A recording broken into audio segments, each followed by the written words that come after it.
Les élèves de l'école de cirque palestinienne sont donc de retour en Belgique pour une tournée avec leur spectacle Circus Behind the Wall. Le cirque derrière le mur évoque le conflit israélo-palestinien, le quotidien de personnes qui sont séparées de leur famille et de leur terre par un mur de ségrégation.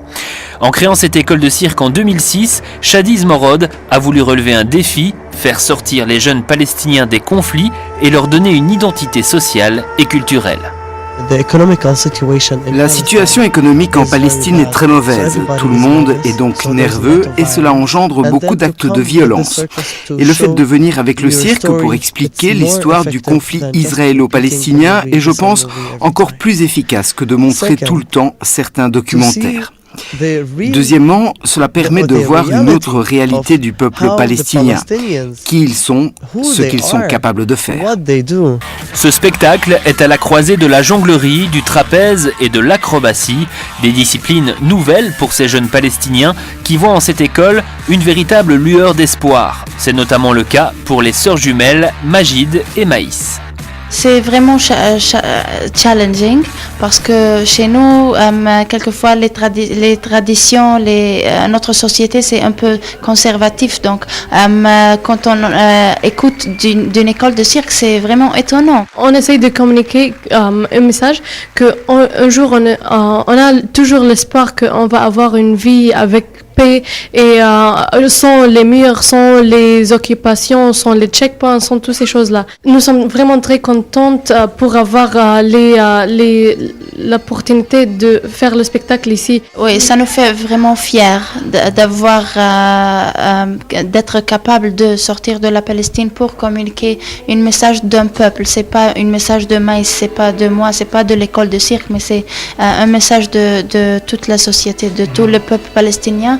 Chez nous, depuis près d'un an, Présence et Action Culturelle soutient cette école avec l'opération Asseoir l'espoir. Donc l'idée c'était de mobiliser des artistes professionnels et amateurs pour qu'ils puissent en fait redesigner des chaises, d'où le terme asseoir, et puis permettre l'espoir et donc récolter des fonds, donc vendre ces œuvres finalement réalisées à travers toute la communauté française pour récolter des fonds pour aider ce cirque en Palestine. Je pense que c'est vraiment un premier aboutissement de cette opération, de permettre à ces jeunes de pouvoir revenir en Belgique et montrer leur message d'espoir et aussi remercier tous ces gens qui ont participé à cette opération, qui se sont mobilisés. Ces jeunes Palestiniens sont en cours de formation et ne sont donc pas encore des professionnels du cirque, mais le public Carolo a été séduit par leur performance. Surprenant. Même au niveau symbolique, c'était vraiment super. Ça m'a beaucoup plu.